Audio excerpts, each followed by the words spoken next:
Mi relación con los videojuegos empezó con Arkanoid, por ejemplo. Es un juego muy antiguo que era una barrita, ibas rebotando en unos pilares la pelotita, ibas rompiéndolo y cosas por el estilo. O en lo que se llamaban las recreativas aquí en España, que eran las maquinitas típicas, pues Street Fighter y estas cosas. Claro, los arcades. Aquí le llamamos las salas recreativas. ¿Cómo están, muchachos? Sean todos ustedes bienvenidos a Dotero Licenciado. Pues bien, el día de hoy vamos a continuar con la ruta del juego y con quién vamos a tener el gusto de poder conversar esta vez. Vamos a conversar con Luis Gómez, que ustedes deben conocerlo mejor como NECA. Jugador de corazón, comentarista profesional de Dota principalmente, animador y más que nada de eso, presidente y cofundador de Vicious Lab, quien nos va a comentar sobre toda su historia, cómo ha crecido con los juegos y cómo es que ha llegado hasta el día de hoy para convertirse en un comentarista profesional y hacia dónde apunta en el futuro. Pues bien, si a ti te interesa tener tu propia empresa de videojuegos o en todo caso apuntas por ser una persona dedicada a la animación en eventos de videojuegos o ser un comentarista profesional, ya sea de Dota o de cualquier juego que te guste, esta entrevista es para ti. Así que, sin darle más rodeos, vamos a la entrevista. Pues bien, NECA, ¿cómo estás? Por favor, vamos a empezar la entrevista de una manera sencilla, directa, entonces te hago la pregunta. Por favor, ¿cómo empezó tu relación con los videojuegos? Bueno, pues a ver, yo tengo ya 43 tacazos y los videojuegos pues han sido algo que a lo largo de mi vida pues ha sido una fuente de diversión y de ocio bastante importante, ¿no? A ver, es que comenzar, yo nunca fui muy de consolas porque en mi casa digamos que yo soy hijo único y tampoco teníamos un dinero excesivo. Las consolas en mi época, ¿vale? Te estoy hablando antes de que existiera internet, ¿vale? Pero que os hagáis una idea, cuando la gente tampoco tenía ordenadores en su casa, no existían los móviles ni nada de por el estilo, que mucho del público dirá, ¿cómo? Hubo un tiempo en que no existían los móviles, ¿de verdad? Sí, llamamos al timbre a casa o llamamos al teléfono fijo y todas estas cosas, ¿no? Entonces, bueno, pues mi relación con los videojuegos empezó con Arkanoid, por ejemplo. Es un juego muy antiguo que era una barrita, ibas rebotando en unos pilares la pelotita, ibas rompiéndolo y cosas por el estilo. O en lo que se llamaban las recreativas aquí en España, que eran las maquinitas típicas, pues Street Fighter y estas cosas. Claro, los arcades. Aquí le llamamos las salas recreativas. Entonces, digamos que ahí yo voy conociendo eso poco a poco. En algún momento a casa de algún amigo pues, que tiene una consola, yo jugaba al Mario Bros. Recuerdo mi prima tenía una Nintendo y ahí es donde jugaba con ella a esto. Y luego en mi casa sí que es verdad que gracias a mi padre, que mi padre pues, siempre ha sido una persona que le gustaba mucho investigar lo que venía del futuro, pues fuimos de los primeros también en tener como un PC en casa, ¿no? Porque él a base de… Él era un ingeniero químico, pero que luego a lo largo de su vida él siempre me decía, tú estudia lo que sea, que te dedicarás a lo que quieras.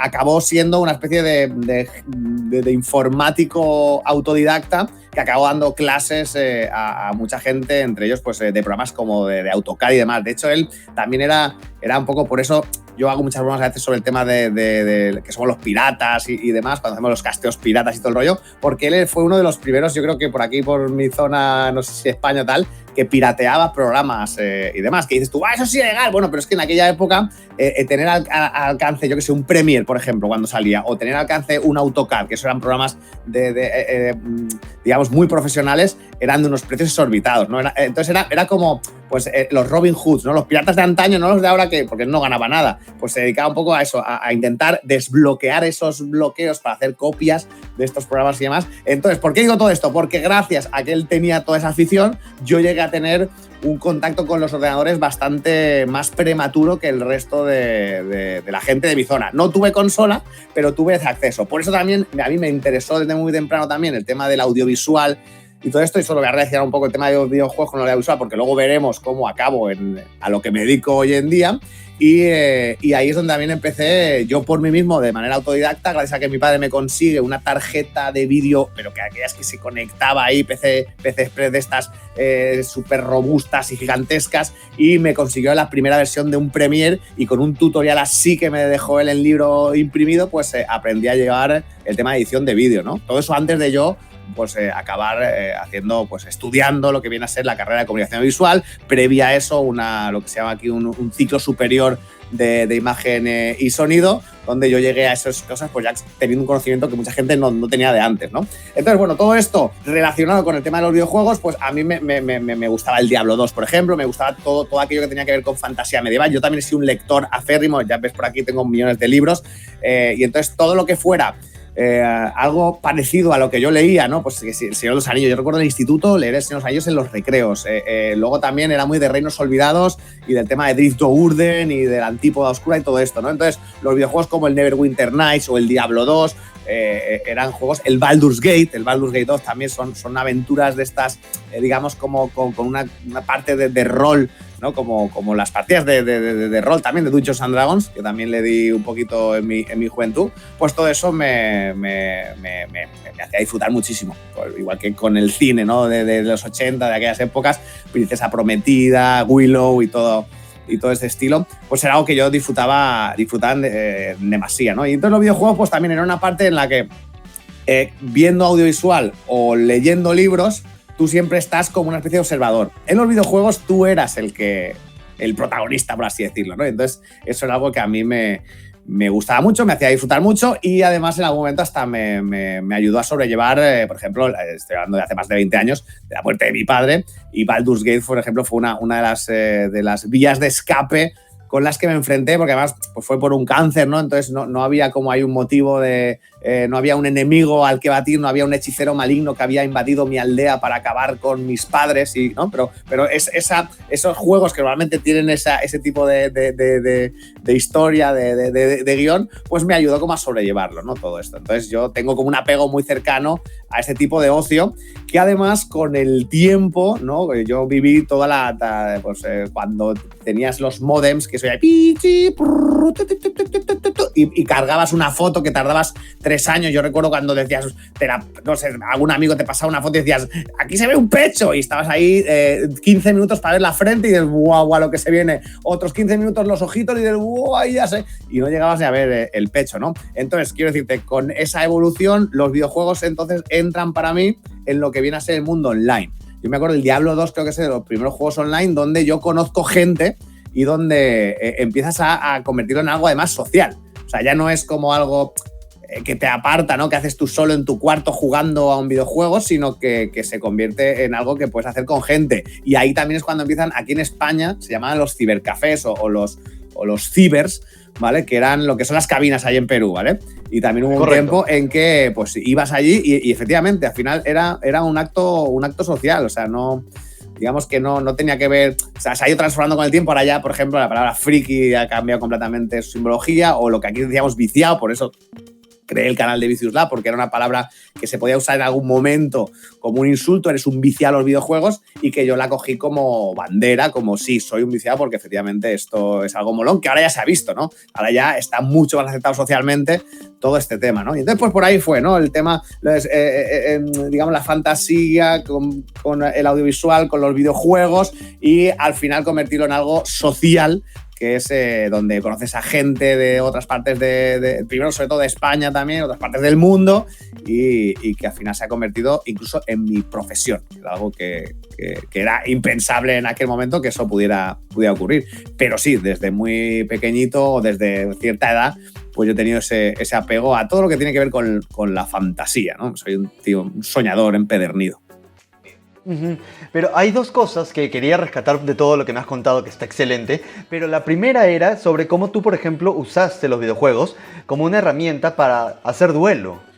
Sí. Me parece algo muy respetable, ¿verdad? Efectivamente, de hecho, incluso... Sí, fue Baldur's Gate 2, lo recuerdo perfectamente, y es que llegó también pues, de manera pirata, porque en aquel momento, pues yo qué sé, la capacidad económica no era como ahora, que están los juegos que los puedes conseguir mucho más fácilmente, ¿no? En aquel momento, pues alguien en algún momento me pasó una copia de ese juego, y yo recuerdo que pasé el duelo pues creándome un personaje, que además el personaje, por lo típico, ¿no? Su familia había muerto, tenía que sobrellevar todo ese peso, todo ese pesar, y buscar, bueno, en este caso pues era como más sencillo. Por eso te decía que buscabas como un enemigo, no era el hechicero malvado, era que, bueno, en este caso el Sarevok, que te había, porque tú tenías la semilla de Baal dentro de ti, y entonces tenías que ir enfrentándote a determinados enemigos para conseguir un final feliz, ¿no? Entonces el duelo en ese caso, pues yo es que soy muy peliculero también desde enano,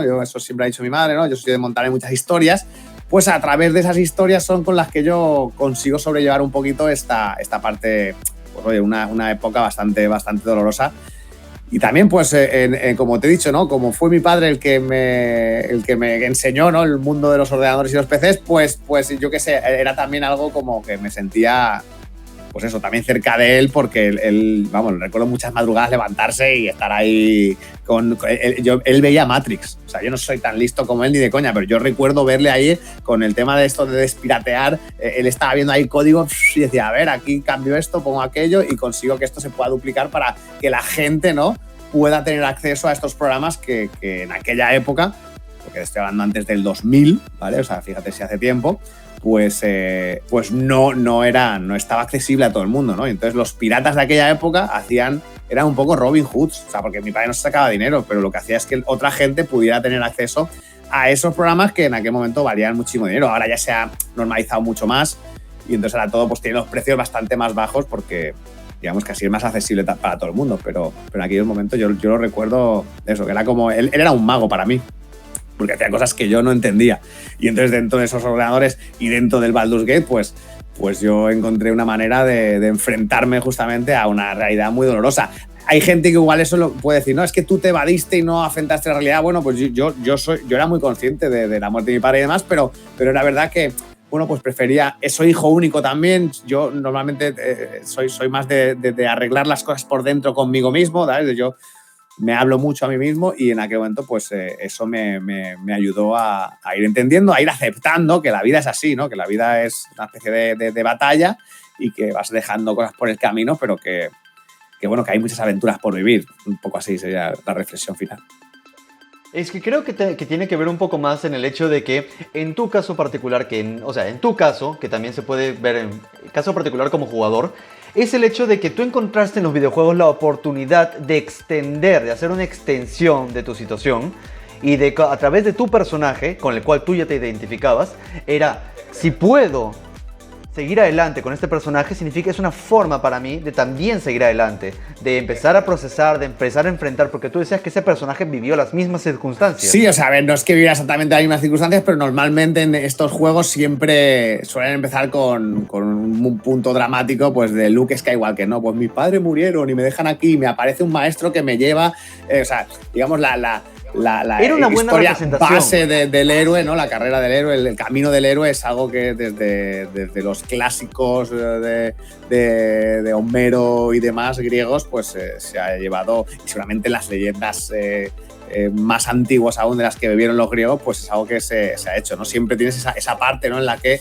tienes que sobreponerte a peligros o a situaciones dolorosas, ¿no?, para crecer. Al final, muchas veces la vida es un sufrimiento, pero que te ayuda a crecer y a mejorar, ¿no? Si estuviéramos siempre en un estado, pues seríamos un poco vegetales prácticamente, ¿no?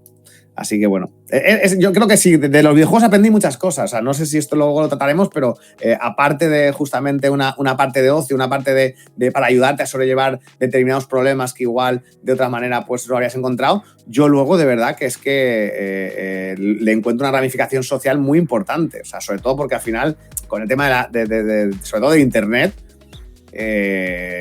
se expandieron mis fronteras completamente. Yo soy de un pueblo de Valencia y en ese principio pues yo tenía mis amigos del colegio y poco más. Cuando yo empiezo a jugar, empiezo a conocer gente de todas las partes de España, porque al principio por los servidores, yo me recuerdo en Neverwinter Nights, pues era un servidor concreto y no jugabas con gente de Latinoamérica, pero tenías amiguitos de por aquí, de España, pero ya empiezas a decir, hostia, tienes un amigo en Madrid, tienes un amigo en Galicia, tienes un amigo en Barcelona, o sea, me refiero, estoy hablando de ciudades de España, y ya no estabas limitado por la gente que tuvieras cerca, porque yo creo que eso era algo que antes sí que ocurría y que eso te limitaba mucho el tema de las amistades y la gente que podías llegar a conocer, y a veces pues gente que era un poquito más diferente de lo que hacía todo el mundo, pues se podía sentir más aislada gracias a los videojuegos o a las redes.